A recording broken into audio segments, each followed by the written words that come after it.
Redes humanas.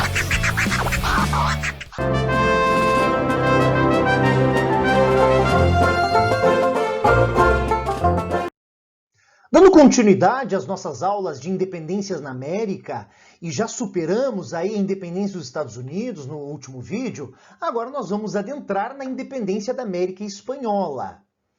E a primeira coisa que nós temos que pensar, gente, é que o sistema de ancien régime, o sistema de antigo regime, ou seja, o sistema político, econômico e social que vigora na Europa, ele está em decadência, ele está entrando em colapso.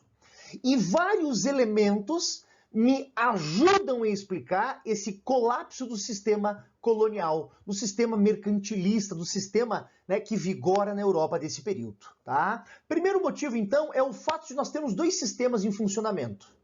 Nós temos um sistema que ele é industrial, nasceu lá na Inglaterra com a Revolução Industrial Inglesa a partir de 1760, e nós temos um sistema ainda mercantilista, monopolista. Esses dois sistemas eles vão entrar em conflito, eles vão entrar em divergência. E isso vai fazer com que o sistema de antigo regime, né, a organização europeia, ela entre em colapso. No segundo ponto, nós temos aqui, gente, os ideais iluministas. Ou seja, esse ideário iluminista, esse conjunto de ideias da razão, né, da iluminação, elas pregam a libertação, elas pregam a autodeterminação dos povos. Ou seja, o iluminismo luta contra esse sistema colonial.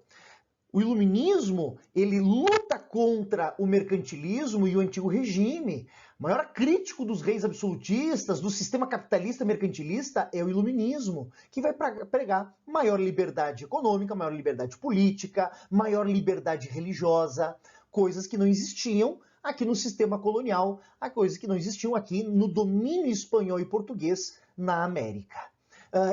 E no terceiro ponto, nós temos aqui, então, a política napoleônica.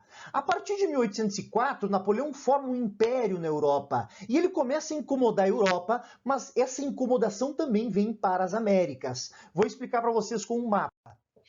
Então, olhem só, nós temos aqui o Reino da Espanha. Nós temos aqui o Reino da Espanha.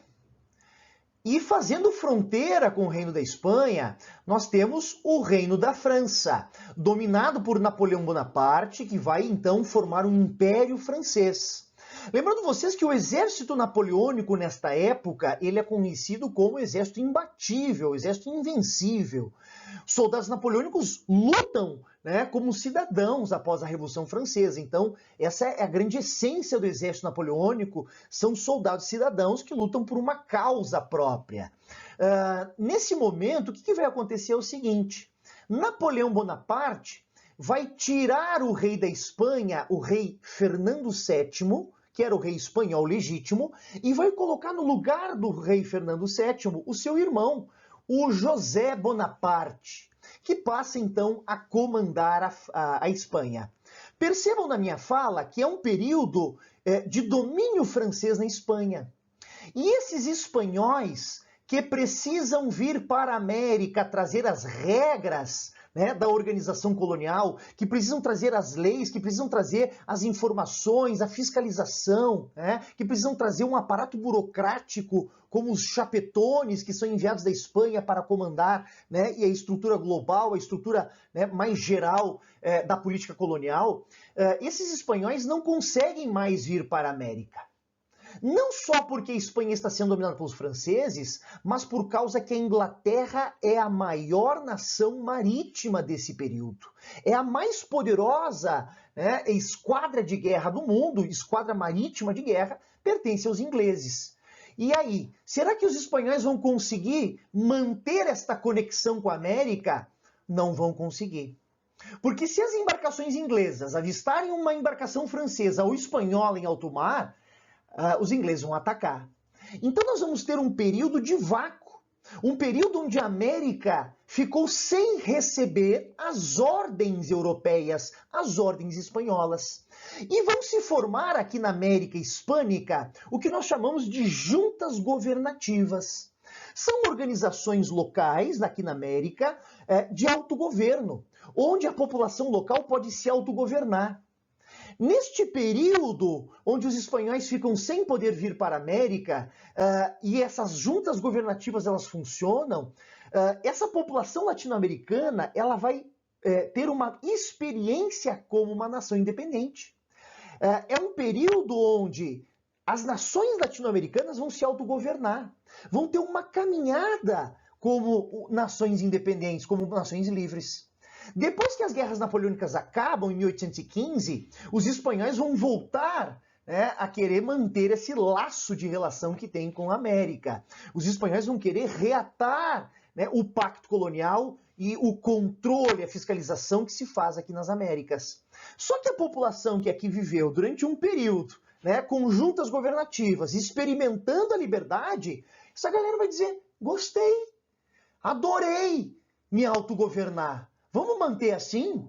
Então vamos começar a lutar contra o pacto colonial, contra o domínio espanhol, para nós nos mantermos no autogoverno que nós experimentamos aí no período das juntas governativas, esse período em que Napoleão domina a Europa como um todo, inclusive a Espanha, colocando seu irmão, o José Bonaparte.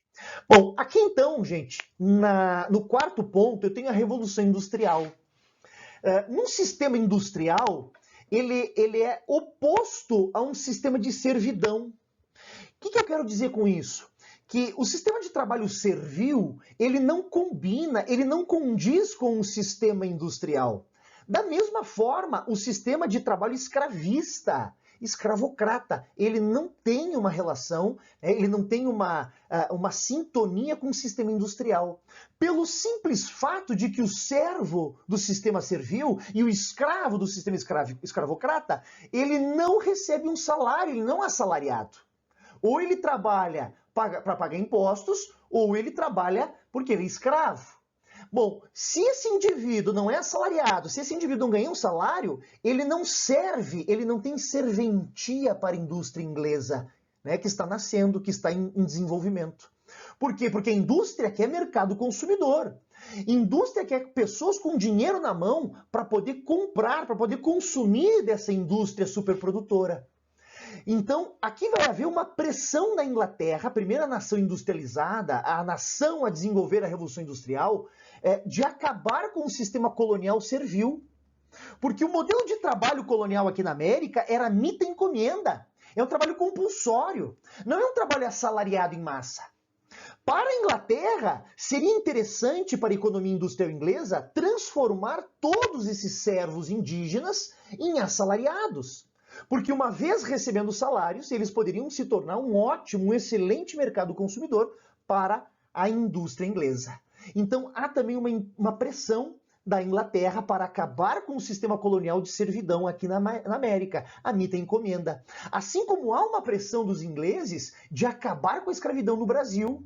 E aqui eu poderia citar, né, me aventurando aí um pouco na área do Hernani, na lei Bill-Alberdin de 1845, onde os ingleses impõem uma proibição ao comércio de negros no Atlântico. É claro que a Inglaterra tem uma intenção humanística, né, racional, mas há também uma intencionalidade econômica, né? Afinal de contas, se eu transformasse todos os escravos brasileiros em assalariados, eles se tornariam um excelente, um ótimo mercado consumidor para a Inglaterra. E o penúltimo ponto em laranjinha, gente, estamos aqui com o desenvolvimento das colônias. Vamos pensar o seguinte, vou botar a data aqui para vocês fazerem essa relação comigo, tá? A América, ela é descoberta pelos europeus no ano de 1492.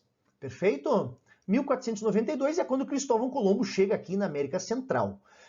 Esse processo de independência, ele começa, né, vamos botar aqui a data inicial mais tardia, digamos assim, vamos botar aqui uma data de 1810, quando se dá início. Claro que o Haiti veio antes, os Estados Unidos teve um processo de independência antes, mas vamos botar que a América Latina como um todo começa em 1810. Então, de 1492 até 1810, quando se inicia o processo de independência, nós temos aí um período de 310, mais de 310 anos. E aí eu pergunto para você, será que em 310 anos, essas colônias americanas, essas colônias espanholas na América, elas não vão se desenvolver? Elas não vão se tornar mais complexas? Com organizações mais consistentes? Com sociedade mais complexa? Muito provavelmente. Essa complexidade vai nos trazer um problema. Porque o sistema colonial que foi implementado lá no século XV, lá em 1492, já não dá mais conta das necessidades dessa nova sociedade no século XIX, em 1810. Então, o sistema colonial antigo, ele não dá mais conta de responder às necessidades da complexidade que se formou. Então o desenvolvimento é tão grande, que o sistema antigo, o sistema colonial de ancien regime, de colonialismo, ele já não dá mais conta para as necessidades sociais, organizacionais dessa América. É necessário passar para um próximo estágio, onde o modelo de organização seja alterado. Então essa complexidade, essa sociedade que cresce e se desenvolve, ela vai forçar o processo de independência, ela vai lutar pelo processo de independência para trazer um novo modelo de organização. Tá? E para terminarmos, gente, nós temos ainda como contribuidor, como um fator de contribuição para o colapso do sistema colonial aqui na América, as disputas entre crioulos e chapetones. E aqui nós temos que recordar quem são chapetones e quem são crioulos. O chapetone é um espanhol que vem para a América, ou seja, ele nasceu na Espanha, viveu a vida inteira na Espanha, ele tem cultura espanhola. Mas ele é enviado para a América para comandar politicamente a América. É só os chapetones que possuem os cargos mais elevados da política colonial, da política americana. E já os crioulos são os descendentes desses chapetones. E aqui, meus queridos, depois de 300 anos de colonização, não é mais pai chapetone e filho crioulo. Aqui eu já tenho neto, bisneto, tataraneto. São descendentes que já se distanciam das primeiras gerações. E esses indivíduos crioulos, apesar de ricos, brancos, descendentes de espanhóis, eles nasceram aqui na América. Eles são detentores da riqueza, mas eles não têm acesso a poder político global. Ou seja, não podem tomar os cargos mais elevados da política colonial. Eles ficam restritos, ou seja, a atuação política dos crioulos fica restrita aos cabildos, aquelas colonizações regionais, aquelas estruturas mais municipais de poder. Esses crioulos, eles têm o poder econômico e não têm o poder político. Esses crioulos têm o poder econômico, mas não têm o poder político. Agora, se os crioulos conseguirem fazer a independência, se eles conseguirem puxar o processo de independência, eles vão mandar os chapetones embora. E eles vão tomar o poder político global, o poder político de grande instância, de grande hierarquia, que até então era dominada pelos chapetones. É por esse motivo que os crioulos vão ser os grandes condutores da luta pela independência na América Hispânica. É por isso que quem vai fazer a vanguarda, quem foi puxar a frente nas lutas coloniais, são os crioulos. Porque eles estão também de olho no poder político exercido pelos chapetones. Aqui eu posso fazer uma relação esdrúxula, mas eu posso fazer uma relação. Lá na Europa, nós vamos ter revoluções burguesas. Quem é a burguesia? A burguesia são os comerciantes do fim da Idade Média, que ao longo da Idade Moderna vão desenvolver o capitalismo, vão enriquecer. Então a burguesia europeia é um setor rico economicamente, mas que não tem acesso ao poder político, porque é absolutismo monárquico. O poder está concentrado nas mãos dos reis. Quando eu faço uma revolução burguesa na Europa, eu vejo a burguesia com dinheiro, a burguesia com poder econômico, tomando o poder político através das revoluções burguesas. Então eu posso considerar, guardando as devidas proporções, que os crioulos são os burgueses aqui da América, porque eles também são detentores do poder econômico, mas não possuem poder político. E ao fazer a independência, ao fazer a sua revolução burguesa local, eles vão tomar de assalto o poder político dos chapetones. Aqui nós vamos aprofundar um pouco mais essa questão da dissolução do sistema de ancien régime, essa questão da dissolução do sistema mercantilista que vigora na Europa moderna. Bom, no final da modernidade, ali no século XVIII, nós vamos ter o surgimento de dois grandes modelos econômicos, ou dois grandes sistemas econômicos que passam a conviver juntamente. Um deles é o primeiro, né, a sociedade industrial, que ela nasce, ou a economia industrial, o capitalismo industrial, que nasce a partir da Revolução Industrial Inglesa. Depois da Revolução Industrial, nós vamos ter a segunda Revolução Industrial, que vai se espalhar lá no século XIX por Estados Unidos e toda a Europa, praticamente toda a Europa. Esse modelo, basicamente, tem como intenção a substituição da servidão e da escravidão pelo assalariado, como novo modelo de organização deste capitalismo industrial. Aqui nós temos como chefes, né, ou como a grande vanguarda, a grande chefia desse sistema, sem sombra de dúvida, a Inglaterra. Mas nós temos ainda funcionando um velho modelo econômico, que é aquele ainda que é remanescente, é um resquício medieval, que é a sociedade colonial mercantilista do antigo regime, onde os reis conseguem monopólios, não dão liberdade comercial para a burguesia. Tá? Bom, neste modelo nós temos então liberdades limitadas, e essa burguesia está ansiosa para conquistar mais liberdades. Bom, esses dois sistemas, eles são antagônicos, eles são divergentes. Então, basicamente, aqui, ou um sobrevive ou o outro. Os dois ao mesmo tempo não dá. Bom, só que o modelo industrial, ele vai vir para substituir o já atrasado modelo colonialista, mercantilista, que está em vigor, basicamente, por Portugal e Espanha. Aqui, meu povo, nós temos uma série de eventos históricos que vão influenciar na luta por independência na América Hispânica. Nós temos uma série de eventos históricos que vão dar força para os crioulos lutarem pela independência, para as populações latino-americanas lutarem pela independência. É basicamente, se aconteceu em tal local um processo de libertação, de revolta por libertação, aqui também pode dar. Vamos então enumerar e conversar um pouco sobre esses eventos históricos que vão dar energia, vão dar mais possibilidade de uma luta colonial contra a Espanha. Bom, primeiro nós temos a relação da Inglaterra com a Santa Aliança. Vamos retomar aqui o que é a Santa Aliança. A Santa Aliança é uma organização militar criada em 1815. 1815 é a batalha final, é a fase final das guerras napoleônicas. Napoleão Bonaparte, ele é 100% derrotado na Batalha de Waterloo, na Bélgica, lá em 1815. Logo depois do fim dos conflitos napoleônicos, né, de prenderem o Napoleão causou muito caos na Europa. As monarquias europeias, as monarquias absolutistas europeias, vão fazer uma grande reunião, né, na cidade de Viena, na capital da Áustria, para botar os panos quentes, os territórios e as guerras, as consequências das guerras napoleônicas. Isso é uma das grandes características da história. Sempre que grandes conflitos se acabam, sempre há uma reunião e um tratado de paz, ou quase sempre.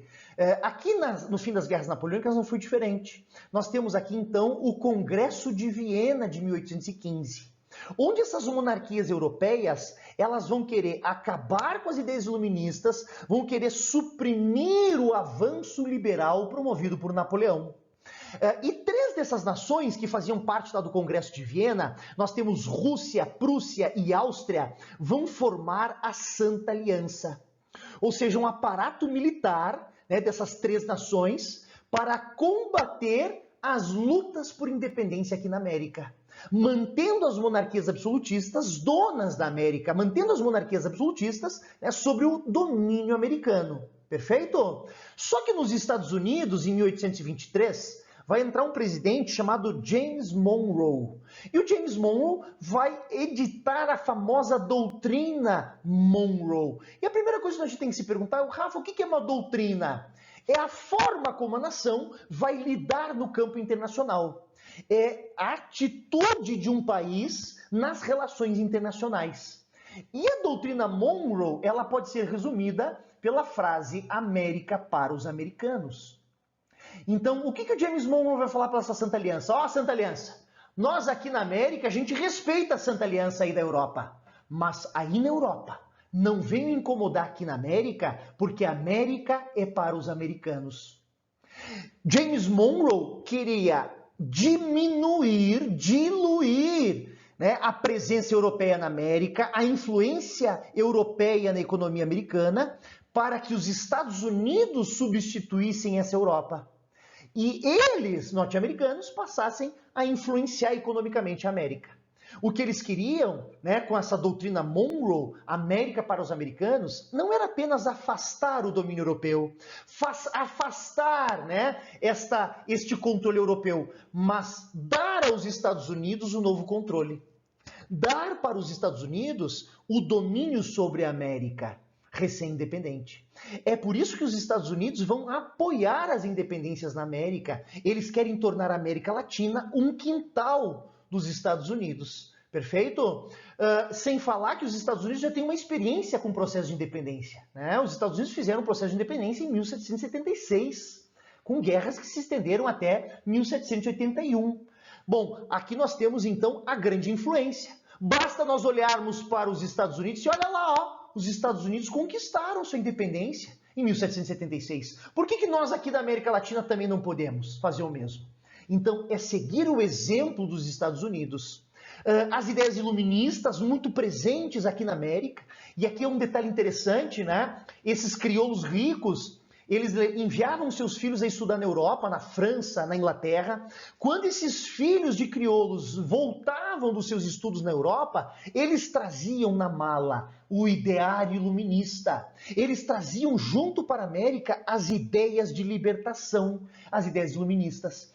E essas ideias iluministas que pregam liberdade dos povos, né, o direito dos povos se autogovernarem, elas vão apoiar o processo de independência, elas vão alimentar o processo de independência, elas vão fomentar, né, e legitimar esse processo de independência.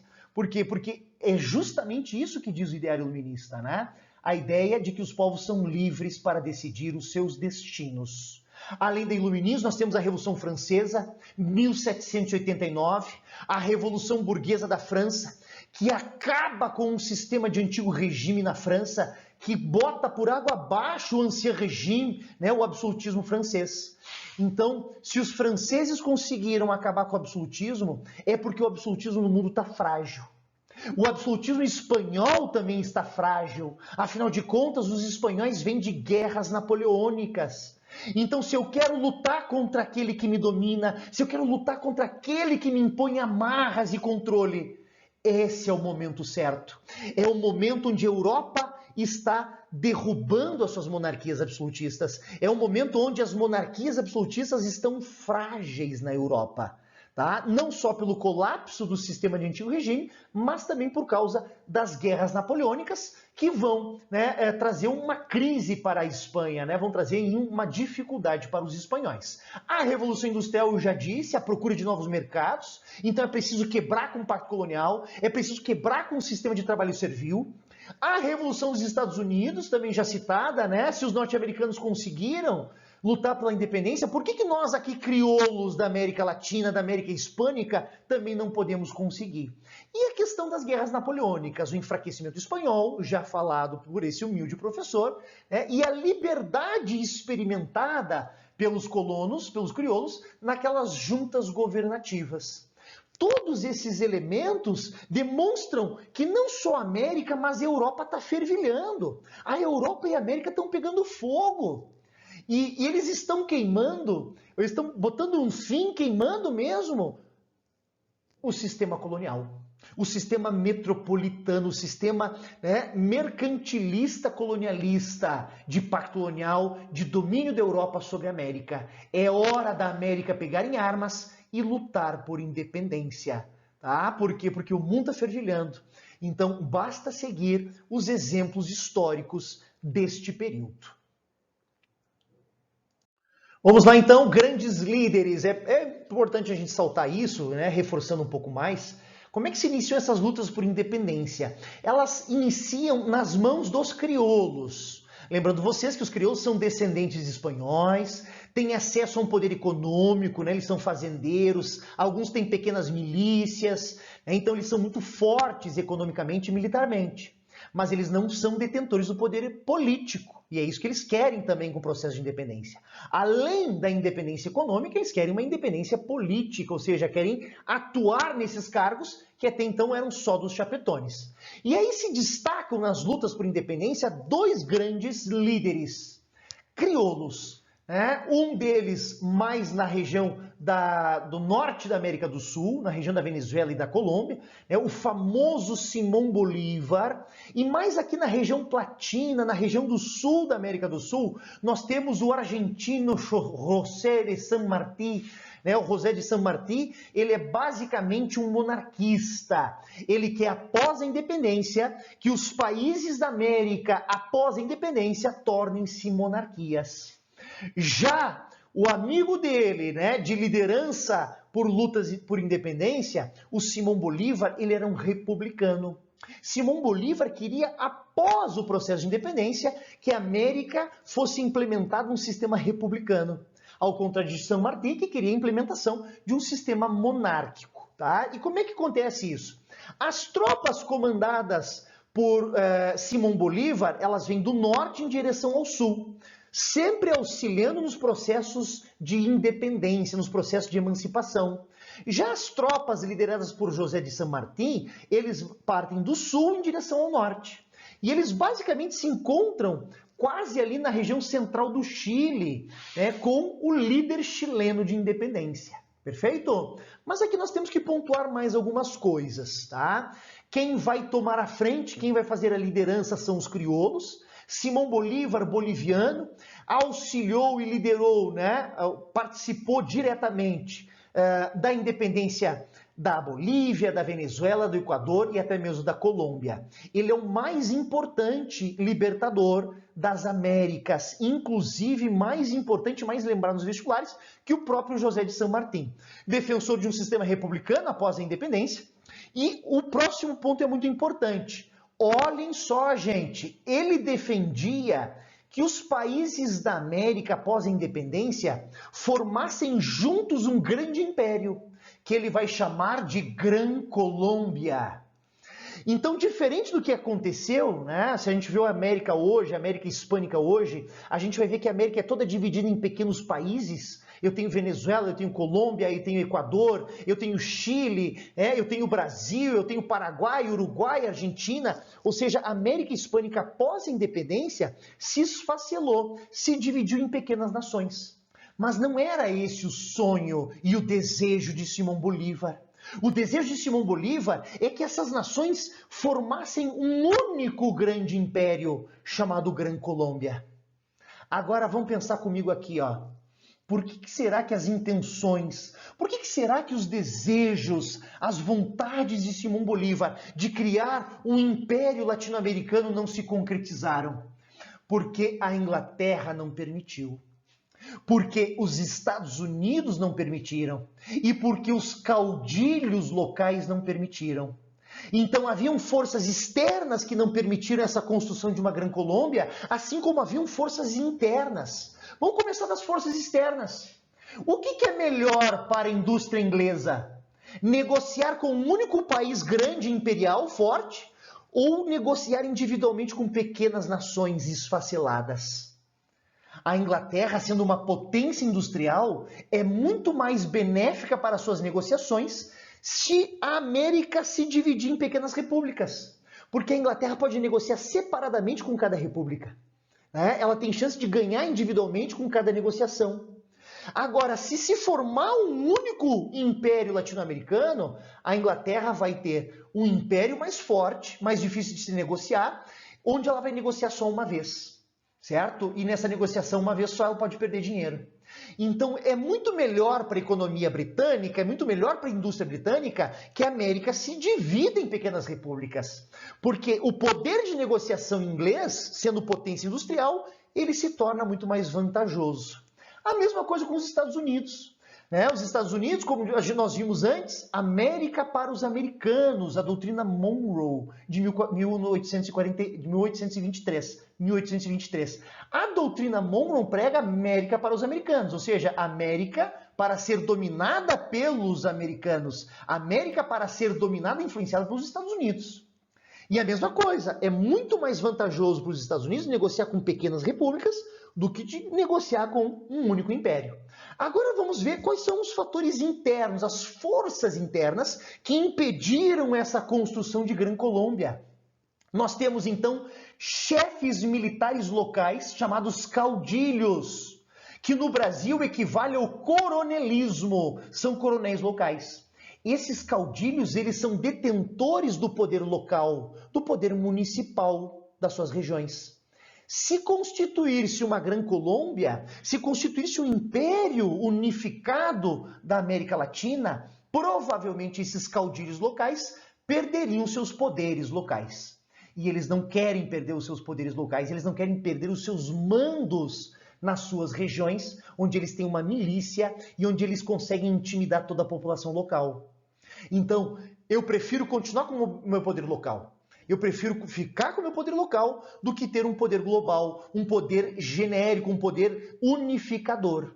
Então, frente a essas forças externas e internas, é que o grande sonho de Simão Bolívar não se concretizou. E para nós terminarmos esse slide, gente, eu gostaria de fazer uma relação com o presente, ou com a história recente. Baseado na ideia de que habilidades e competências é compreender a história na sua continuidade. É saber fazer relação passado-presente, passado-passado. Né? Não basta armazenar informações, eu preciso estabelecer relações com a informação histórica que eu tenho. E é isso que o Enem e grande parte dos vestibulares na atualidade vai cobrar de vocês. Bom, há poucos anos atrás, nós tivemos um governo na Venezuela comandado por um senhor chamado Hugo Chávez. Eu não vou entrar no mérito das questões, né, socializantes, das questões, né, das brigas, não é essa a questão. Agora, o Simão Bolívar, ele vai estar presente na fala, na retórica de Hugo Chávez. Hugo Chávez vai falar atualmente na história recente de uma revolução bolivariana, de uma república da Venezuela bolivariana. Por que ele vai trazer, por que ele vai, né, desenterrar o nome de Simão Bolívar para trazer uma ideia de socialismo no século XXI na América Latina como bolivarianismo? Porque assim como Simão Bolívar foi o libertador da América no processo de independência, Hugo Chávez também se dizia ou se entendia como o novo libertador da América, mas um libertador do imperialismo americano, um libertador no século XXI do domínio dos Estados Unidos sobre a América Latina. Então ele vai resgatar o sentido de libertação, né? O sentido libertador do Simão Bolívar para uma lógica atual. Mas eu não posso dizer, sobre hipótese alguma, que Simão Bolívar é socialista. Não posso, tá? Sobre hipótese alguma. Ele era um crioulo, ele era da elite. Ele não prezava pelos pobres e pelos humildes, né? Ele prezava pelo poder das elites locais. Agora, o Hugo Chávez, na Venezuela recente, ele transforma esse discurso num discurso mais pautado no marxismo, da nova libertação dos povos. Então, é importante fazer essa relação, porque a questão pode trazer essa relação de continuidade histórica. Bom, vanguarda revolucionária, como nós já trabalhamos, né, nesse vídeo, quem vai fazer a frente, quem vai encabeçar, quem vai liderar as lutas por independência é a elite crioula, são os ricos crioulos. Isso não quer dizer que o povo também não participe, que o povo indígena, o povo mestiço, o povo negro não auxilie, as forças populares vão auxiliar nesse processo revolucionário, nesse processo de independência. Mas quem faz a frente, quem faz a vanguarda, quem conduz o processo são os crioulos. Então a luta de independência da América Espanhola foi liderada, foi conduzida pelos crioulos. Quando esses crioulos eles começam o processo de descolonização, o processo de independização, eles não têm um projeto do que se faz com o povo pobre. Então eles querem tomar o poder, eles querem se libertar da Espanha, mas eles não têm um projeto após a independência de como realocar esses grupos excluídos para participar mais efetivamente da sociedade. Não há um projeto dos crioulos de trazer o povo pobre para participar mais do Estado, para participar das decisões da comunidade. Na realidade, os crioulos queriam tomar o poder com as mãos dos mais humildes, né, com as mãos dos esquecidos, mas após a independência se concretizar, essas massas populares seriam imediatamente excluídas. Então, isso é importante. Ah, por quê? Porque é um processo da elite colonial que vai excluir as massas empobrecidas que aqui viviam desde a chegada, né, de Cristóvão Colombo. Então, sem uma preocupação efetiva com as massas, sem um projeto de realocar, né, de readaptar a sociedade para uma sociedade livre. Da mesma forma com o Brasil, né? O Brasil teve um processo muito parecido. Em 1888, quando a princesa Isabel assinou a Lei Áurea, a Lei de Libertação do fim da escravidão no Brasil, ela só se preocupou, ou os dirigentes brasileiros, como Isabel e Dom Pedro II, e depois os militares no início do período republicano, eles só se preocuparam na libertação do povo negro. Mas não houve nenhum projeto social, não houve nenhuma preocupação política em realocar essa parcela da sociedade negra, excluída até então, para dentro da participação social. A mesma coisa acontece no Brasil, ocorre aqui nas Américas. Apesar de contar com o apoio das camadas populares, quem conduz o processo é a elite agrária local. Medo de que essas lideranças populares ou que esses movimentos populares fizessem a famosa virada de mesa, ou seja, tomasse o poder dos crioulos. Então é por esse motivo que a elite agrária crioula exclui as massas do processo após a emancipação, do processo social. Porque se eu entregar poderes, né, de participação no Estado, se eu entregar certas medidas de poder às massas, essas massas podem inclusive tirar os crioulos do poder. E os crioulos não querem perder o poder recém-conquistado. Então, é por esse motivo que não há um projeto de participação das massas, né? Porque há o medo, há o temor de que essas massas tomem posse do poder, né? Inclusive da elite crioula. Caudilismo, como eu expliquei para vocês, é muito parecido com o coronelismo aqui no Brasil, né? São chefes militares locais que eles exercem intimidação, eles têm controle político, têm controle militar, eles são a lei local, perfeito? Inclusive, eles estão acima da lei, que é o nosso sistema patriarcal, né? O nosso sistema caudilista patriarcal, coronelista patriarcal. Então são oligarcas, ou seja, são grandes chefes regionais, chefes econômicos, são donos de grandes fazendas, que têm grandes recursos, inclusive para pagar soldados. Essa elite crioula, ela é detentora de quase todas as esferas do poder. Ela consegue exercer o poder político, econômico e militar nas suas regiões. Seus líderes são chamados de caudilhos, com características autoritárias, paternalistas, né?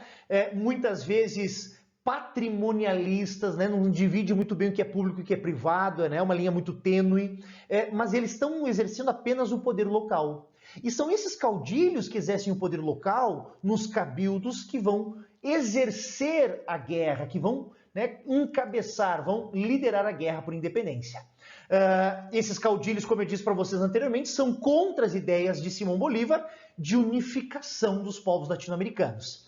Estados Unidos e Inglaterra contrários a Bolívar, já falamos disso também. A América Hispânica se esfacelou em pequenas repúblicas, com exceção do México. Então, olhem só, gente, o projeto de Simão Bolívar de unificação não deu certo. O que aconteceu foi, né, uma divisão em pequenas repúblicas na América, no que era a América Hispânica. Perfeito? Bom, olha só que interessante, já vi vestibular sobre isso também, gente.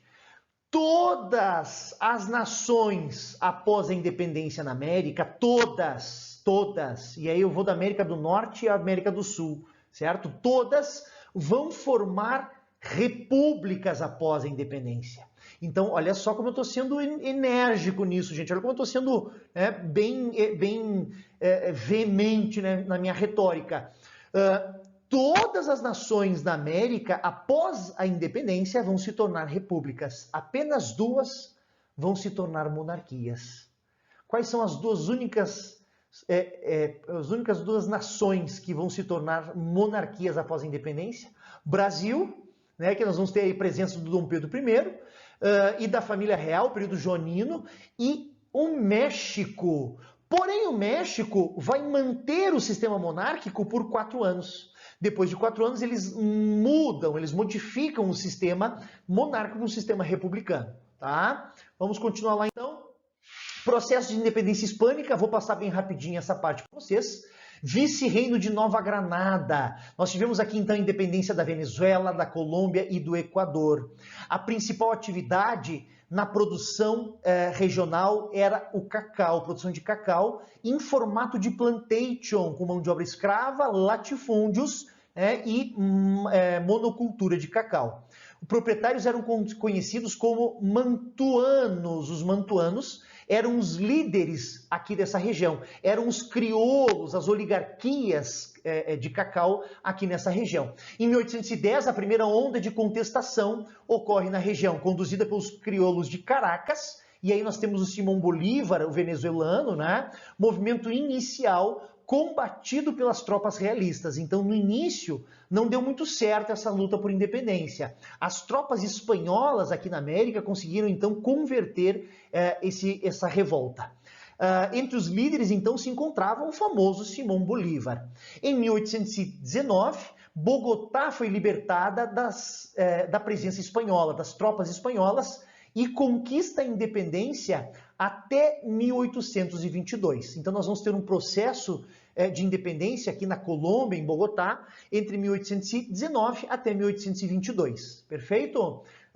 Lembrando vocês que os crioulos estão num processo de expulsão das tropas da coroa espanhola, né? Das tropas espanholas aqui presentes. Vice-reino do Prata, na Argentina. Em 1810, formou-se uma junta governativa de Buenos Aires. E nós já vimos o que são as juntas governativas, né? São organizações de autogoverno. E é a partir desta junta governativa de Buenos Aires que se inicia a luta por independência na Argentina. Então, é a força dos crioulos nessa região, atrelados à junta governativa, que eles conseguem se armar e ganhar forças para a luta, né, contra a Espanha. No comando, Manuel Belgrano se rebelou contra as autoridades espanholas, a famosa Revolução de Maio. A independência foi declarada em 1816 pelo Congresso de Tucumã, sob a liderança de José de San Martín. Então, olhem só, gente, a Argentina, nós tivemos, né, com a liderança de José de San Martín, em 1816. Depois o José de San Martín, ele parte em direção ao norte para apoiar outras tropas crioulas, né, a fazer o processo de independência também mais ao norte. Vamos lá, então? Paraguai, 1811, declaração de independência. Poder político centralizado nas mãos de um crioulo chamado Gaspar Rodrigues Francia. O país se isolou e nacionalizou os bens da Igreja Católica. Então, a partir de Gaspar Rodrigues Francia, o Paraguai começa a se isolar, esse isolacionismo paraguaio aí fica bem visível na Guerra do Paraguai, né, na segunda metade do século XIX. E o que vai fazer? O que vão fazer o Gaspar Rodrigues Francia, então? Vão se apropriar dos bens da igreja, principalmente as terras da igreja, e vão conseguir, né, distribuir entre os crioulos. Concentrou a produção agrícola nas terras estatais, nas terras do Estado, e organizou um exército numeroso. Continuando. No Chile, liderança de Bernardo O'Higgins, junto com José de San Martín, como eu disse para vocês, ele faz em 1816 na Argentina e depois ele parte em direção ao norte para o Chile para auxiliar Bernardo O'Higgins para fazer o processo de independência do Chile, que se concretiza, né, em 1818, 2 anos depois da independência da Argentina. No Peru, dificuldades em superar as forças espanholas, as forças metropolitanas, até a entrada de Simão Bolívar, que vai junto com Antônio José Sucre, né, conquistar a independência do Peru em 1826. E Uruguai iniciou em abril de 1811 com a liderança de José Gervásio Artigas.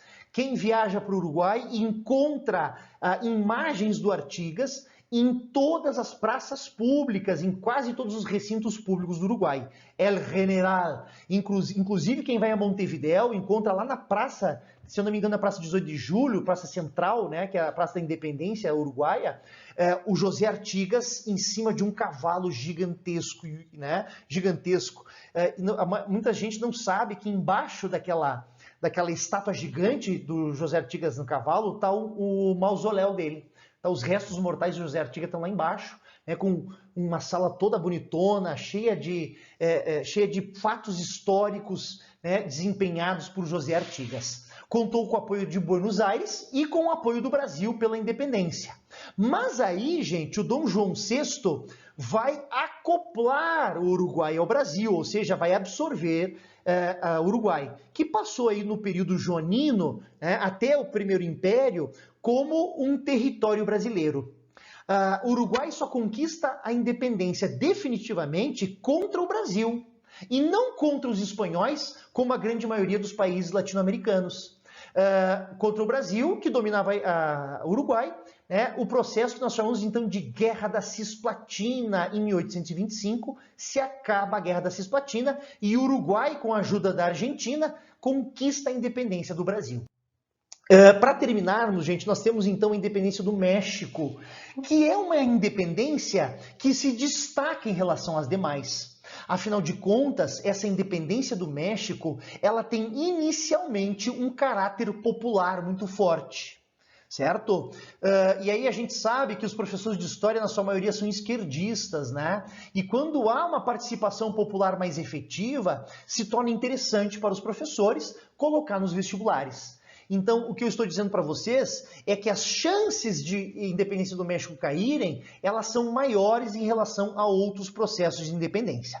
Vamos dar uma olhada, então, nessa independência do México. Em 1810, com a liderança de um padre, Manuel Hidalgo y Costa, a partir do povoado de Dolores, contra os excessos da Espanha.